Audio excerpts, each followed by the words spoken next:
അപ്പോ ഇതിനൊക്കെ പ്രത്യേകമായൊരു രൂപം, ഒരു രീതി അങ്ങനെ ഇസ്ലാം പഠിപ്പിച്ചിട്ടില്ല. സംശയം ഞാൻ അതൊന്ന് പറഞ്ഞു തരാണ്. ഇത് നബി ചെയ്തു നിങ്ങൾ പറയണ്ട, നമ്മളും പറയുന്നില്ലല്ലോ. ഹദീസിലുണ്ട്, സ്വഹീഹുൽ ബുഖാരിയിലുണ്ട്, മൗലൂദ് ഓതിക്കോ, അങ്ങനെ ഇല്ല.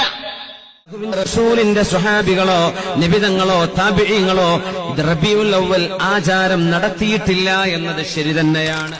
വിശ്വാസരംഗത്ത് വരുന്ന വ്യതിയാനം അല്ലെങ്കിൽ ബിദ്അത്ത്, എന്നാൽ ആ പിശാചിന് ഏതാ ഇഷ്ടം?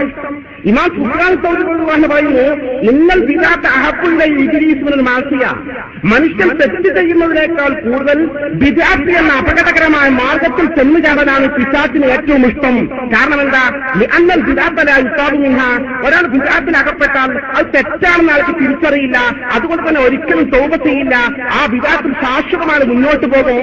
വൽ മാസിയത്തു യുസാബു മിൻഹാ, തെറ്റാണെങ്കിൽ അത് തെറ്റാണെന്നറിയാം, ഇന്നല്ലെങ്കിൽ നാളെ പശ്ചാത്തപിക്കും. അപ്പൊ ആപേക്ഷികമായി മനുഷ്യൻ തമ്മാടിയായി ജീവിക്കുന്നതിനേക്കാൾ അപകടകരമാണ് ഒരു ബിദ്അത്തിന്റെ വാഹകനായി ജീവിക്കുന്നതെന്ന് ഇമാം സുഫിയാൻ സൗരി റളിയല്ലാഹു അൻഹു രേഖപ്പെടുത്തുമ്പോൾ പ്രശ്നം ഗൗരവതരാണ്. അതുകൊണ്ട് എനിക്ക് എന്റെ പ്രിയപ്പെട്ട ജ്യേഷ്ഠാംഗന്മാരോട് ഉണർത്താനുള്ളത്, നേർമാർഗം തർക്കമില്ലാത്ത വിഷയം വിശുദ്ധ ഖുർആനും തിരുസുന്നത്തും അംഗീകരിക്കുന്ന പാഠം.